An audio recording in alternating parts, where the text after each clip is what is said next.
Oh. Wow. Grabe, ang creamy nito. Parang ang dami niya na. Ang dami mo na kinain na. Sarap na sarap ka. Sarap. Slice lang yung binili ko kasi ang mahal ng isang buo eh.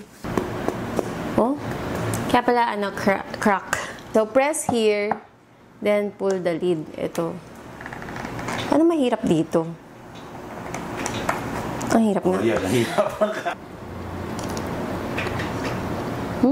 Lakas tama nito, pre. Now, pre. Welcome back na Minion sa isa na namang taste test. At ang ita-taste test natin ngayon ay yung nag-viral na tiramisu. Ayan, so meron tayong 4 na brands na titikman na tiramisu. So meron tayong Contis tiramisu na 845 pesos. Meron din tayong Mary Grace Chocolate Rum tiramisu na 340 pesos per slice. And meron din tayo ditong Sweet Tones by Tony na 470 pesos. At syempre, ito meron din tayo yung sa Englam Cafe na tiramisu, 250 pesos. So, ito yung pinakamura. So, ayan guys, unahin natin sa pinakamura, which is ito sa Englam Cafe. Ayan, 250 pesos ang isang order nito. Oh, wow. Grabe, ang creamy nito. Kita nyo naman, no? Sobrang creamy niya talaga. Meron tong halong mascarpone din. Ayan, no? Sobrang creamy. So, ito, gawa siya sa mascarpone. Tapos, Arabica din yung coffee na gamit dito.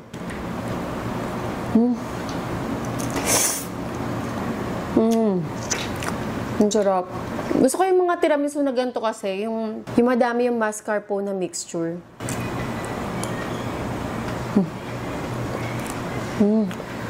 Sakto lang din yung tamis. Tsaka nalasama pa rin yung essence ng coffee dito, pero hindi siya yung super tapang ng kape. And wala siyang halong rum, by the way. So, okay rin siya sa mga kids kasi wala siyang alak. Parang ang dami niya na. Ang dami mo na kinain na. Sarap na sarap ka. Sarap. Next naman guys, ito sa Contis. Ayan. So, slice lang yung binili ko. Slice lang yung binili ko kasi ang mahal ng isang buo eh. And ito guys, again, ano siya, 340 pesos per slice. O, diba? Tapos parang feeling ko yung ano niya, hindi, di ba mostly kapag gumagawa ng tiramisu, browas ang gamit. Ito parang gumawa sila mismo ng sponge cake. Ayan o. Parang feeling ko sila yung mismo gumawa eh. Kasi ano, hindi siya yung browas na itsura eh. Parang ano talaga, cake talaga siya. Masarap. Ito parang mas nalalasahan ko yung cocoa kaysa sa coffee. Alam ko meron din siyang halong rum, pero hindi ko masyado malasahan din yon.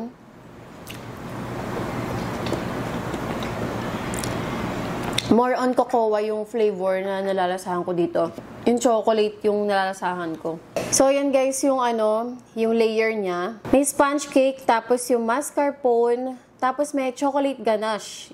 Feeling ko milk chocolate yun. Kaya mas ano, mas nalalasahan ko yung chocolate dito. Dahil siguro do sa chocolate ganache. Masarap din. Next naman guys, ito yung Sweet Tones by Tony. Tiramisu Crunch Crack Cake na small size kasi meron na din sa kanilang available na big eh. So, syempre, para tikman ko lang, small lang yung binili ko. And by the way, ito, na-order ko siya online.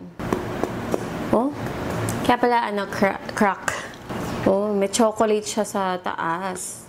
Ayan, so ganyan yung layer niya, guys. Ang okay dito kay, ano, sa Sweet Tones by Tony, homemade yung mascarpone.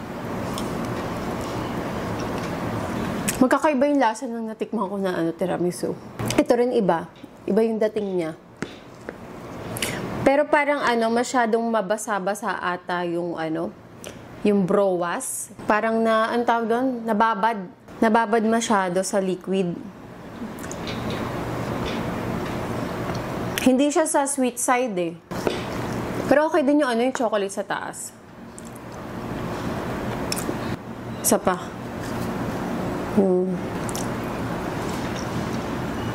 Yung coffee din, hindi masyadong hindi masyadong matapang. Wala rin ata siyang rum. So, ayan guys, ito yung sa Contis. Alam ko nag-viral din to kung paano buksan eh. Parang dami atang nahirapan dito. Meron kasi nakalagay dito. Ayan o. Press here, pull the lid. So, press here, then pull the lid. Ito. Ano mahirap dito? Ang hirap nga. Oh, yan. Nahihirapan ka. Ano mahirap ha? Mahirap nga. Press here, then pull it. Oo nga. Ayaw magpakain ni Contis. Ayun, oh. Kailangan mo ng pressure talaga. Pull up. Dapat Oo, sa taas. pull up. Siguro Pag sila ganun. hindi nila pag-gilid. Oo. I-press mo siya, tapos igamitan mo ng force pataas. Hindi naman ganun kahirap.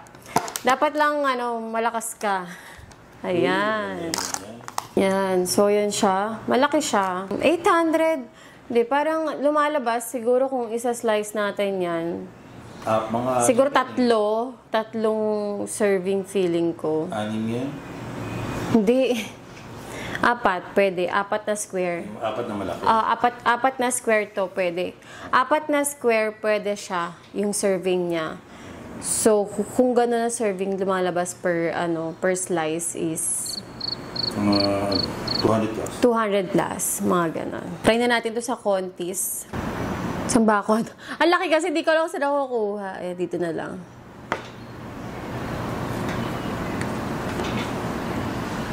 Oo. Yan. Parang sponge cake din. Yeah, sponge cake din talaga siya. Parang sa Mary Grace. Sponge cake yung gamit nila. So, hindi talaga siya browas. Gumawa sila ng sponge cake, tapos yun ang ginawa nilang tiramisu.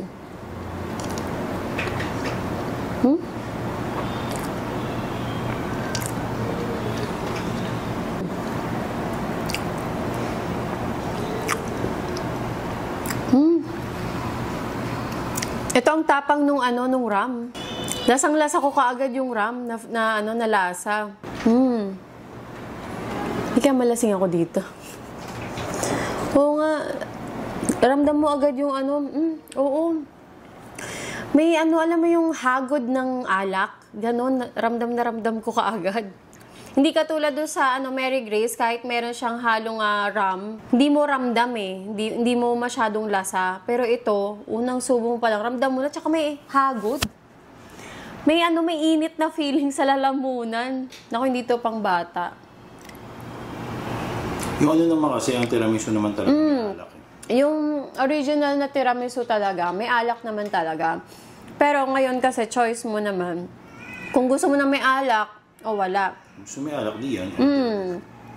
Ikaw, kung gusto mo yung classic talaga na lasa ng tiramisu na may ram, ito, okay sa inyo to. Yung sa Contis. Maano sa dila ko yung ram. Ang lakas. Lakas tama nito, pre. Shinaw, pre. Sarap. Okay din yung sponge cake nila.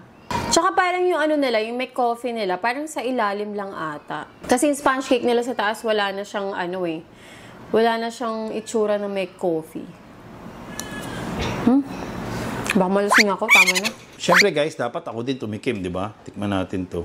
Itong una, itong sa Englam. Ang sarap nito. Ano siya? Parang saktong-sakto yung niya, yung tamis niya. Pero hindi ito yung classic na tiramisu kasi wala siyang alak, no? Ang harap nung mascarpone.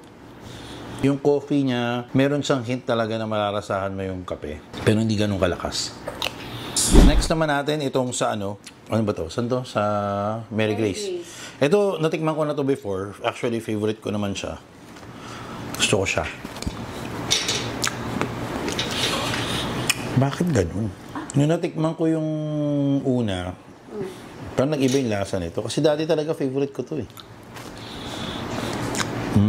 Meron siya, nalalasahan ko naman yung niya. May alak siya konti, di ba?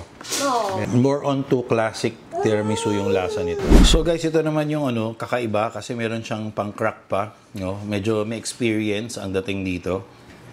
Ang tiramisu, Sweet tones. Sweet tones, ayan. May chocolate siya talaga.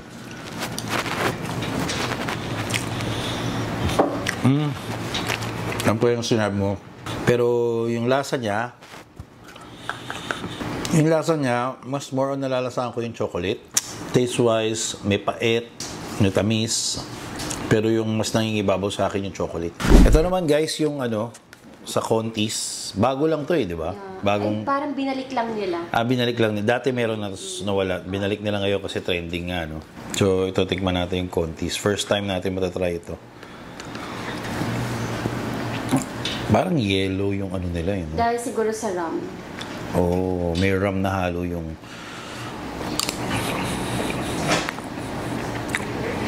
Oo nga, tapang ng rum nito. Medyo matapang siya, so hindi siya masyadong advisable for kids. Para sa akin lang natapangan ako sa lasa niya na parang hindi ganito yung klaseng tiramisu na gusto ko. Ako din. Gusto ko kasi yung medyo tamis kasi dessert, di ba? Although it doesn't mean na yun yung dapat, di ba? Kasi ang authentic naman talaga. May alak din.